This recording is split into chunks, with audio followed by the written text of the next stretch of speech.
Hai semua, Assalamualaikum dan salam sejahtera. Bertemu lagi dalam Pesta TV.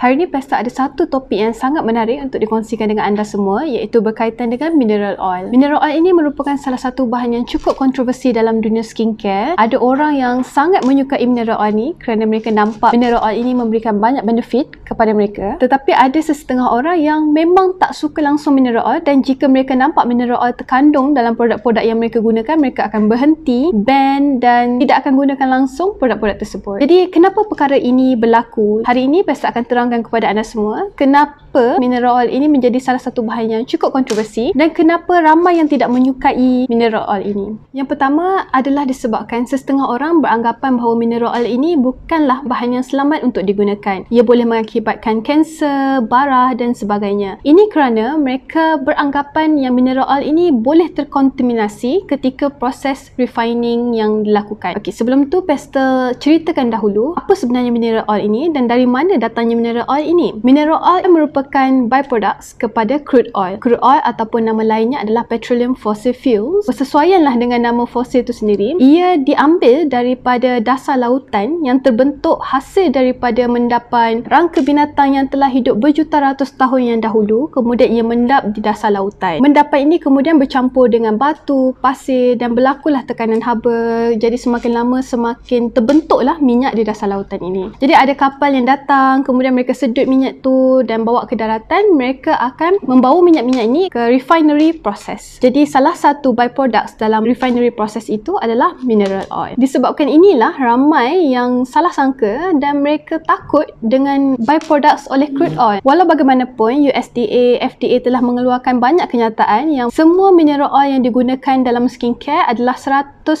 selamat dan merupakan food grade serta cosmetic grade. Jadi tidak ada apa yang perlu dirisaukan. Walau bagaimanapun sudah tentu di kalangan pengguna pasti ada kerisauan, kebimbangan. Jadi di sinilah bermulanya kontroversi ini. Malah bagi negara luar, jika produk itu mengandungi mineral oil, produk itu tidak akan sama sekali tersenarai dalam clean beauty kategori. Mungkin di Malaysia tidak ada kategori atau pengkelasan sebegini, tetapi di luar negara, ya. Sebab kedua adalah ramai yang beranggapan bahawa mineral oil ini boleh menyumbat pori. Ini merupakan satu poin yang cukup menarik kerana hasil kajian menunjukkan mineral oil ini comedogenic level ataupun kadar menyumbat porinya adalah kosong. Bermakna ia tidak akan menyumbat pori sama sekali. Tetapi jika kita lihat kembali, sifat mineral oil ini adalah oklusif. Oklusif itu bermakna jika anda sapu pada bahagian kulit, ia akan kekal pada bahagian atas itu dan tidak akan meresap masuk ke dalam. Pesta ada baca yang kajian menunjukkan ia boleh meresap masuk, tetapi most of the research menunjukkan ia tidak mampu kerana molekulnya cukup besar. Jadi bayangkanlah mineral oil itu seperti shrink wrap, plastik yang kita buat balut makanan semua tu. Jadi kalau kita gunakan di bahagian atas, di bawahnya itu terkandung produk-produk yang menyumbat pori seperti foundation, BB cream, kemudian dicampur lagi dengan masalah jerawat yang memang kita alami, whitehead, blackhead. Jadi kita seolah-olah membalut segala masalah itu di bawah mineral oil. Di situlah sebenarnya masalah itu terjadi, bukanlah kerana mineral oil itu sendiri. Sebenarnya untuk menggunakan mineral oil ini ada caranya supaya masalah menyumbat pori ini tidak akan terjadi. Nanti Pesta akan ceritakan di hujung video. Yang ketiga adalah mereka beranggapan yang mineral oil ini sebenarnya tidak ada benefit. Yang ini Pesta setuju 100%. Mineral oil tidak mengandungi sebarang vitamin. Ia betul-betul kosong, tidak mengandungi sebarang benefit. Walau bagaimanapun, jika kita lihat dari sudut sebagai seorang formulator, Pesta sendiri pernah berpengalaman untuk formulate beberapa jenis produk. Sebenarnya sifat oil ini asalnya adalah sebagai pelincir atau lubricant dalam sesuatu formula. Bermakna kita gunakan oil untuk melancarkan tekstur sesuatu produk. Jadi bayangkan jika sebagai seorang formulator, mereka nak hasilkan satu moisturizer yang langsung tidak ada kena-mengena dengan carrot seed oil sebagai contoh, tetapi kita masukkan carrot seed oil, kemudian cuba imagine end product dia mesti akan bau seperti tanah dan warnanya juga akan berubah. Jadi ia tidak menepati kehendak formulator. Formulator hanya mahukan satu moisturizer yang simple, mungkin lebih fokuskan kepada bahan lain.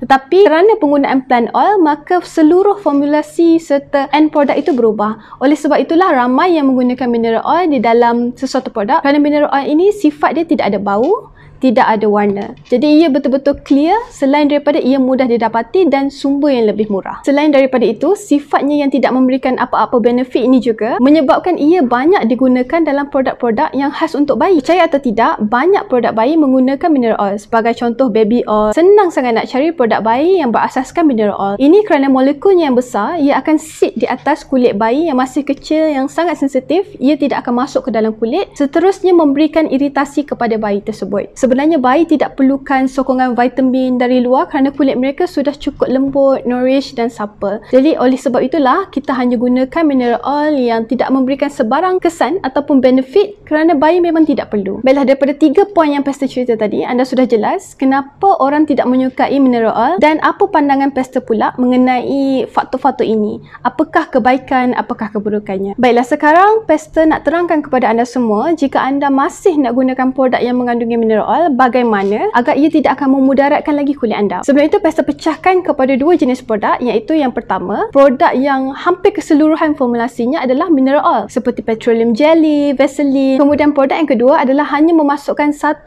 hingga ke 10% mineral oil di dalam keseluruhan formulasi. Jadi kita ada 2 jenis produk. Kita akan bercakap mengenai produk pertama, iaitu hampir keseluruhan formulasinya adalah mineral oil. Untuk produk-produk begini, Pastor amat cadangkan jika anda mahu gunakannya, gunakan sebaik sahaja anda mandi atau ketika kulit anda masih lembab. Waktu itu adalah sangat baik kerana kulit anda masih lembab, mengandungi kelembapan, kemudian mineral oil ini membantu untuk menutup daripada kelembapan itu hilang ke udara. Kemudian cara yang kedua adalah berkaitan dengan produk yang sedikit formulasinya mengandungi mineral oil. Untuk produk-produk ini, Pastor tak galakkan kalau anda gunakan produk yang anda gunakan di awal rutin itu mengandungi mineral oil. Tetapi jika produk yang di akhir rutin itu mengandungi mineral oil, masih tidak apa. Okey, Pastor bagi contoh.